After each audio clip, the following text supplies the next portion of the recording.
سمجھے نا. تو یہ خاتون جو تھی یہ کیا تھی؟ مسافر تھی, گھر تک کوئی تھا نہیں, کوئی اور جو ہے عزیز قریب بھی نہیں تھا, اس واسطے یہاں پر ہے. سمجھا ہے؟ اور عورت کا ویسے تنہا رہنا جو ہے یہ فتنہ کا سبب ہو سکتا ہے, اس کی وجہ سے اس سے اعتراض کرنا چاہیے اصل امکان. لیکن فی نفسی ہی جو عورت کے سونے, مرد کے سونے کا حکم ہے وہی عورت سونے کا حکم. جی. باب نوم الرجال في المسجد. وقال أبو كلابة عن أنس بن مالك قدم رهط من عفن على النبي صلى الله عليه وسلم وكانوا في الصفة. وقال عبد الرحمن بن أبي بكر رضي الله تعالى عنه كان أصحاب الصفة الفقراء. وبه قال ایک بات اور بھی سمجھ لینا کہ یہ جو خاتون جن کا ذکر آیا ہے کہ ان کا چھوٹی مسجد میں تھی, تو ظاہر یہ کہ عین مسجد میں نہیں, بلکہ مسجد کے بنا میں احاطے میں ہوگی, اور احاطے کا وہ حکم نہیں ہے جو مسجد کا ہے. اسی طرح جو یہاں پر امام بخاری ثابت کرنا چاہ رہے ہیں کہ مردوں کا بھی سونا جائے گا مسجد میں, تو ابو قلابہ کی روایت نقل کی جانب سے کہ ایک راہب آیا تھا عقل کا, یعنی وہ اورنیین نبی کریم صلی اللہ علیہ وسلم کے پاس, اور وہ صفے میں رہتے تھے. شروع میں صفے میں رکھا تھا آپ نے, تو بتانا چاہتے ہیں کہ صفے میں لوگ جو رہتے تھے وہیں پر سوتے بھی تھے, اور صفہ مسجد میں تھا, تو مسجد میں سونا چاہے گا. ارے سمجھو, تو اس کے دو جواب ہیں. ایک یہ کہ صفہ جو ہے وہ مسجد کا حصہ نہیں تھا, مسجد کے احاطے میں تھا. دوسرا یہ بھی ہو سکتا ہے کہ جیسا میں نے عرض کیا, جن کا کوئی گھر در نہ ہو ان کے لیے سونے کی گنجائش ہے. وقال الرحمن ابوبکر رضی اللہ عنہ كان اصحاب الصفة الفقراء. جی. وبه قال حدثنا مسدد قال حدثنا يحيى عن عبيد الله قال حدثني نافع قال اخبرني عبد الله بن عمر رضي الله تعالى عنهما انه كان ينام وهو شاب اعظم لا اهل له في مسجد النبي صلى الله عليه وسلم. اب اس میں صراحت ہے لا اهل له, عبداللہ بن عمر کی کوئی گھر والے وہاں پر تھے, کوئی گھر در نہیں تھا, اس واسطے مسجد میں سوتے تھے. جی.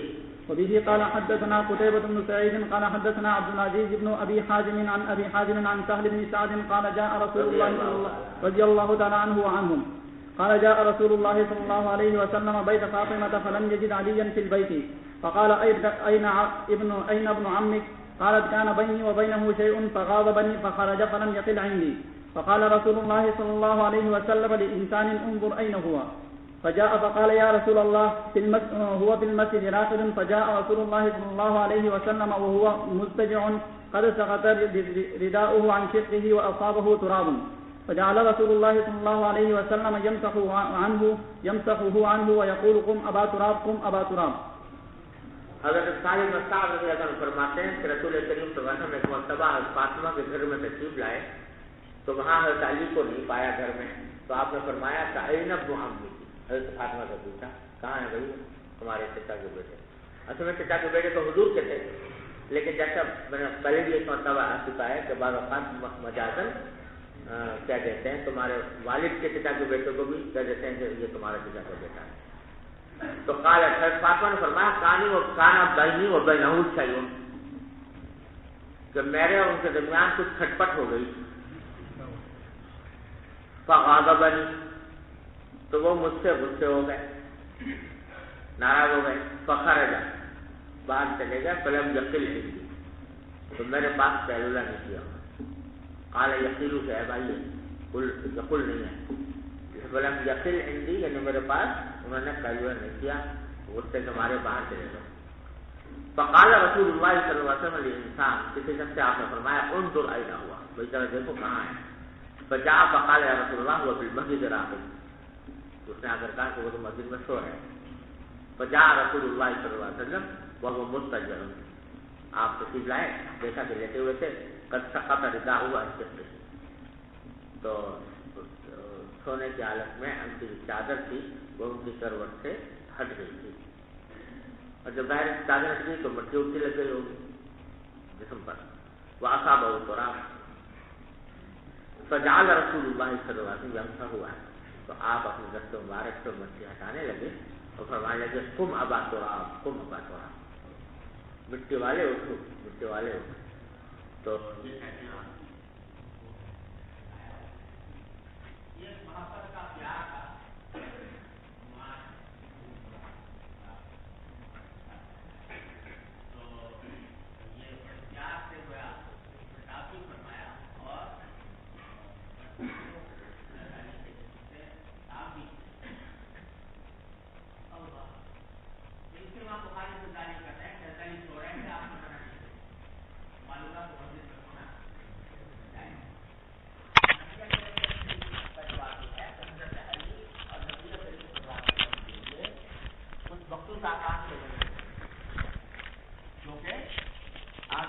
حضور کا گھر مبارک گھر بھی اور حضرت علی کا گھر بھی مسجد کے اندر ہی واقع تھا، سمجھے نا. اور یہاں تک آپ نے ارشاد فرمایا تھا کہ لا یجنب فی ھذا المسجد احد غیری و غیرک، کہ اس مسجد میں میرے اور تمہارے سوا کسی کے لیے جنابت کی حالت میں رہنا جائز نہیں، کیونکہ رہتے تھے وہاں تو اس واسطے جنابت کی حالت بھی پیش آ جاتی تھی، تو حضرت علی کو یہ بھی خصوصیت حاصل تھی. تو اس واسطے اگر وہ سو گئے اور ان کو منع نہیں فرمایا تو اس سے دوسرے لوگوں کے سونے پر استدلال نہیں ہوتا. جی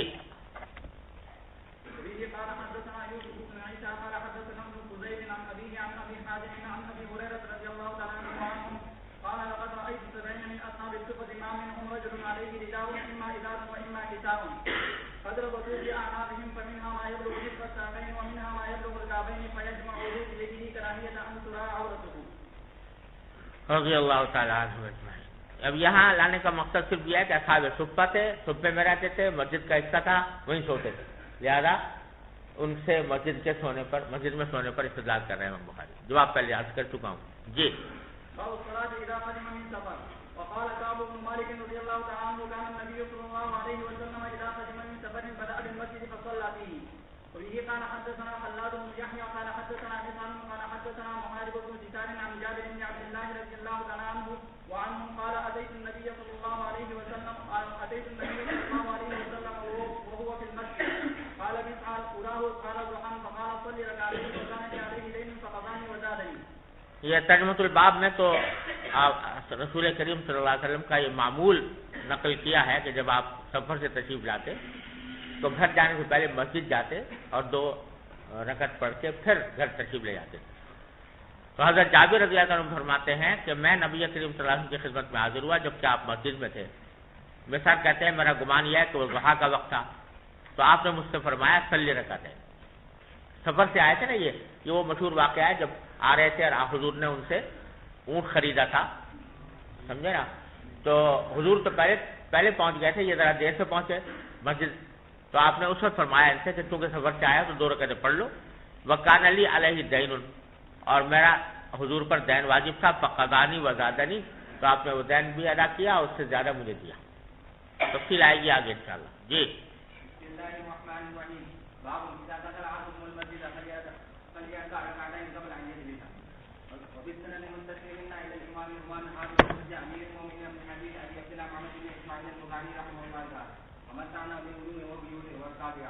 قال حدثنا عبد الله بن يوسف قال اخبرنا مالك عن عمرو بن عبد الله بن الزبير عن عمرو بن سليمان الزرقي عن ابي قتاده السلمي رضي الله تعالى عنه ان رسول الله صلى الله عليه وسلم قال اذا دخل احدكم المسجد فليركع ركعتين قبل ان يجلس.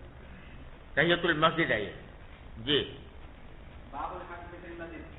وبه قال حدثنا عبد الله بن يوسف قال اخبرنا مالك عن ابي الزناد عن العارجه عن ابي هريره رضي الله تعالى عنه ان رسول الله صلى الله عليه وسلم قال اذا ان الملائكه تصلي على احدكم ما دام في مصلاه الذي صلى فيه مع النبي تقول اللهم اغفر له اللهم ارحمه. جی باب بنيان المسجد.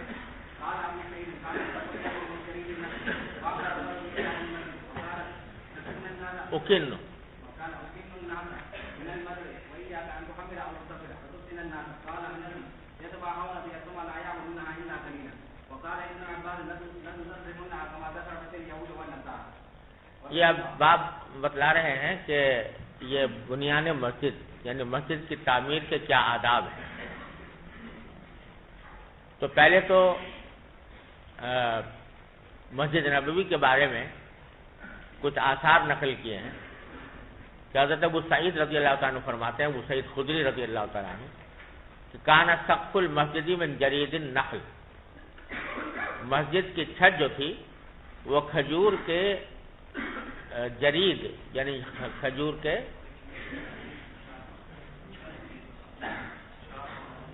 شہتیروں سے بنی ہوئی تھی، یعنی پکی چھت نہیں تھی بلکہ کھجور کے شاخوں سے وہ چھت بنا دی گئی تھی۔ وَأَمَرَ عمر رضی اللہ بِبِنَاءِ الْمَسْجِدِ، اور حضرت عمر نے پھر باقاعدہ مسجد تعمیر کرنے کا حکم دیا، یعنی نبی کریم صلی اللہ علیہ وسلم کے عہد مبارک تک چھت جو ہے وہ پکی نہیں تھی۔ حضرت فاروق اعظم رضی اللہ عنہ کے جب زمانہ آیا تو انہوں نے جو ہے اس کو پکا بنایا۔ وقال اکن الناس من المطر، اور یہ فرمایا کہ میں جو بنا رہا ہوں اس میں میرا مقصد یہ ہے کہ میں لوگوں کو چھپاؤں بارش سے۔ اکنّا یکنّ اکنانا، اس کا معنی ہے چھپانا، ارے سمجھو؟ تو میں جو بنا رہا ہوں اس کا مقصد کیا ہے؟ بارش سے لوگوں کو چھپانا۔ یہ تو پکی بات ہے اور اس میں کوئی حرج نہیں ہے، میں ایسا ہی کر رہا ہوں۔ میں جو چھت کو پکا بنا رہا ہوں تو کس لیے بنا رہا ہوں؟ تاکہ لوگوں کو دھوپ بارش وغیرہ سے بچاؤں۔ وَإِيَّاكَ أَن تُحَمِّرَ أَوْ تُصَفِّرَ فَتَفْتِنَ النَّاسَ، اور بچو اس بات سے کہ تم سرخ رنگ کرو یا پیلا رنگ کرو جس کے نتیجے میں تم لوگوں کو فتنے میں ڈال دو۔ مطلب کہنے کا یہ ہے کہ اس کے اندر مسجد کے لیے مسجد میں اس طرح تعمیر کرنا، پکی تعمیر کرنا جس کے ذریعے لوگوں کو بارش سے، دھوپ سے، موسم کے اثرات سے بچایا جا سکے، یہ تو ٹھیک ہے، لیکن اس میں بلا ضرورت نقش و نگار زیادہ بنانا، اس کو فرما رہے ہیں کہ اس سے بچو۔ ایاک ان تحمر او تصفر فتفتن الناس، کہ کہیں تم ایسا نہ ہو کہ لوگوں کو فتنے میں ڈال دو، کیونکہ جب نقش و نگار بنیں گے مسجد میں اور آدمی نماز پڑھ رہا ہوگا تو اس کا ذہن جو ہے وہ نقش و نگار میں الجھنے کا اندیشہ ہے۔ پھر حضرت انس کا قول نقل کیا کہ تباہون بہا ثم لا یامرونہا الا قلیلا، حضرت انس فرماتے ہیں کہ لوگ ایک دوسرے پر مفاخرت تو کرتے ہیں مسجد بنانے کے سلسلے میں، تباہا یا تباہا تباہین، اس کے بارے ایک دوسرے سے کے اوپر فخر کرنا کہ میں نے ایسی مسجد بنائی، میں نے ایسی مسجد بنائی۔ یہ تباہون، ایک دوسرے سے کیا کرتے ہیں؟ فخر کرتے ہیں۔ ثم لا یامرونہا الا قلیلا، پھر اس کو آباد نہیں کرتے مگر بہت کم، یعنی دیکھنے میں تو بڑی عالیشان مسجد بنا دی، لیکن جو اس کا اصل کام ہے جس سے مسجد آباد ہوتی ہے، نماز ہے، ذکر اللہ ہے، عبادت ہے، یہ اس کو آباد نہیں کرتے۔ مسجد تو بنا لی شب بھر میں، ایمان کی حرارت والوں نے، من اپنا پرانا پاپی ہے برسوں میں نمازی بن نہ سکا۔ تو یہ بات حضرت انس فرما رہے ہیں کہ یہ لوگ جو ہے مفاخرت تو بہت کرتے ہیں، لیکن پھر اس کی جو آبادی کرنے کا کی فکر ہے وہ نہیں کرتے، بہت کم آباد کرتے ہیں۔ وقال ابن عباس رضی اللہ تعالیٰ عنہما، حضرت عبداللہ ابن عباس نے فرمایا کہ لَتُزَخْرِفُنَّهَا كَمَا زَخْرَفَتِ الْيَهُودُ وَالنَّصَارَى، کہ تم ضرور اس کو مسجدوں کو مزخرف کرو گے، یعنی مزین کرو گے، جیسے کہ یہود و نصارہ نے مزین کیا اپنی عبادت گاہوں کو۔ زخرف یزخرف زخرفتن اصل میں نکلا ہے زخرف سے، زخرف کے اصل معنی تو ہوتے ہیں سونے کے، سونا، اور زخرفہ کے معنی ہوتے ہیں کسی چیز کے اوپر سونا چڑھانا، اور چونکہ سونا چڑھایا جاتا ہے زیب و زینت کے لیے، لہذا مطلق زیب و زینت کے معنی میں بھی یہ لفظ استعمال ہونے لگا۔ تو حضرت عبداللہ ابن عباس فرما رہے ہیں کہ ایک وقت ایسا آئے گا کہ تم لوگ بھی خوب مزین کیا کرو گے مسجدوں کو، جیسے کہ یہود و نصارہ نے کی تھی اپنی عبادت گاہیں، لیکن جو روح ہے وہ نکل جائے گی اس میں سے، اللہ تعالیٰ حفاظت فرمائے، یہ بتلانا چاہتا ہوں۔ ارے سمجھ گیا؟ اس میں اب کلام ہوا ہے فقہاء کرام کا کہ مسجدوں کے اندر نقش و نگار بنانے کی کیا حیثیت ہے۔ یہ ساری جو روایت آپ نے دیکھی، آثار دیکھے، تو اس میں سب حضرات صحابہ نے اس کے اوپر نکیر فرمائی۔ تو ایک بات پر تو سب کا اتفاق ہے، وہ یہ کہ ایسے نقش و نگار بنانا مسجد کے اندر کہ جس سے ذہن جو ہے وہ نماز سے ہٹ کر نقش و نگار میں الجھ جائے، یہ تو مکروہ ہے سب کے نزدیک۔ سمجھ گیا بھائیو؟ وہ ٹھیک نہیں۔ لیکن سوال یہ ہے کہ آیا مسجد کو پختہ بنانا اور اس کے اوپر رنگ کرنا، جیسے کہ یہ اس میں آیا نا یا کن تخمر او تصفر، اس سے یہ لگ رہا ہے کہ بس بھائی بنا پکی تو چائے بنا دو لیکن رنگ نہ کرو، بغیر پلاسٹر کے چھوڑ دو، بغیر اس کے رنگ کے چھوڑ دو۔ تو علماء کرام نے فرمایا کہ مقصود یہ نہیں ہے، بلکہ سرخ یا سبز یہ پیلا کرنے سے جو منع کیا ہے اس سے مراد ایسی سرخی ایسا پیلا پر ہے جس میں نقش و نگار بھی ہے اور وہ انسان کو کہ خشوع کو فوت کرنے والے ہیں۔ لیکن مطلق اگر رنگ کیا جائے تو مذائقہ نہیں، سمجھے نا۔ اور مسجد کی بعد میں علماء کرام نے فرمایا کہ مسجد کو کی تعمیر کا معیار اگر اس طرح کا رکھا جائے جس طرح کا محلہ ہے، سمجھے نا، جس معیار پر لوگوں نے اپنے مکان بنائے ہوئے ہیں اسی معیار پر مسجد بھی بنائے تو اس میں کوئی مذائقہ نہیں ہے، بلکہ اچھا ہے۔ یعنی یہ بات پسندیدہ نہیں ہے کہ مکانات تو بنا رکھے ہیں لوگوں نے عالیشان، بنگلے اور کوٹھیاں اور محلات، اور مسجد میں چھپر ڈال دیا، سمجھے؟ یہ مسجد کے وقار کے خلاف۔ لہذا جیسے مکانات ہوں ویسی ہی مسجد کو بنائے، بلکہ مسجد کو کچھ بہتر بنانے کی کوشش کرنی چاہیے کہ اپنے گھروں سے بھی بہتر ہو۔ تو لیکن اس کی بہتر کرنے کا مطلب یہ نہیں ہے کہ اس کے اندر ایسے نقش و نگار کیے جائیں، ایسی گلکاریاں کی جائیں، ایسی میناکاریاں کی جائیں کہ اس کے نتیجے میں ذہن جو ہے وہ پڑھنے والے کا اس کی طرف لگے۔ یہ ہے مراد۔ چلیے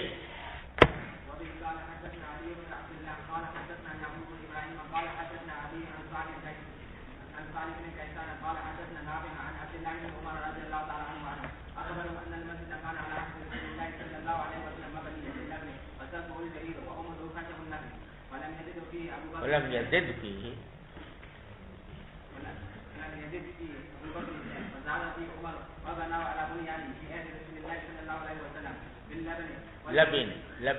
لبن والجبين وأعاد عمر والخشب ثم غيره عثمان فزاد فيه زيادة كثيرة وبنى جداره بالحجارة المنقوشة والسسة وجعل عمره بالحجارة المنقوشة وسسه بالثالث۔ حضرت عبداللہ بن عمر رضی اللہ تعالیٰ عنہ فرماتے ہیں کہ مسجد جو تھی نبی کریم صلی اللہ علیہ وسلم کے عہد مبارک میں وہ اینٹوں کی بنی ہوئی تھی۔ لبن کے معنی اینٹ، وسقفہ الجرید، اور چھت جو تھی وہ جرید کی تھی، وعمودہ خشب النخل، اور ستون جو تھے وہ کھجور کے تنوں کے تھے۔ فلم یزد فیہ ابو بکر رضی اللہ عنہ شیئا، حضرت ابو بکر نے اس میں کوئی اضافہ نہیں کیا۔ وزاد فیہ عمر، حضرت عمر نے اضافہ کیا۔ وبناہ علی بنیانہ فی عہد رسول اللہ صلی اللہ علیہ وسلم، اور حضور اقدس صلی اللہ علیہ وسلم کے زمانے میں جو تعمیر تھی اسی تعمیر پر جو ہے بنایا حضرت رسول کریم صلی اللہ علیہ وسلم جو تھی جو لبن اور جرید سے، وَأَعَادَ عُمُودَهُ خَشَبًا، اور اس کے جو ستون اب پرانے ہو گئے تھے تو ان کو ہٹا کر نئی لکڑیاں لگا دی ستونوں کی۔ ثم غیرہ عثمان، پھر تو عثمان نے آگے جا کر پھر اس میں تغییر پیدا کی۔ فزاد فیہ زیادۃ کثیرہ، مسجد کے اندر کافی اضافہ کیا۔ وبنا جدارہ بالحجارۃ منقوشہ، اپنی جو دیوار تھی اس مسجد کی وہ منقش پتھروں کی بنائی۔ یہاں منقش پتھروں سے مراد یہ ہے کہ معمولی خوبصورت پتھر لگا دیے، یعنی کہ بہت زیادہ مینا کاری اس کے اندر ہو اس طرح۔ والقصہ، اور چونے سے دیوار بنائی، قصہ کہتے ہیں چونے کو، وجعل عمودہ من حجارۃ منقوشہ، اور ستون بھی جو ہیں وہ پتھروں کے بنا دیے۔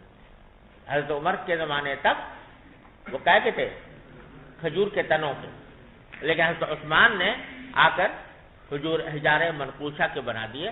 وسقفہ بالساج، اور چھت جو بنائی وہ ساگوان کی بنائی۔ ساگوان اعلیٰ ترین لکڑی ہوتی ہے، تو اس کی لکڑی کی چھت بنائی جرید کے بجائے۔ تو اسی سے یہ بات معلوم ہے، سب یہ کام صحابہ کرام کے عہد مبارک میں ہوئے، اسی سے وہ نتیجہ نکالا ہے جو میں نے ابھی آپ کے سامنے عرض کیا کہ صحابہ کرام نے اس کو کوئی برا نہیں سمجھا حضرت عثمان کے اس عمل کو۔ تو مطلب یہ کہ جس معیار کے ہمارے گھر ہیں کم از کم اس معیار کی ہماری مسجد تو ہو، اور اس سے اگر اچھی نہ ہو تو کم از کم اس معیار کی تو ہو۔ تو اس واسطے عثمان نے یہ عمل کیا اور صحابہ کرام کی موجودگی میں کیا، کسی نے اس پر اعتراض نہیں کیا۔ وصلی اللہ تعالی علیہ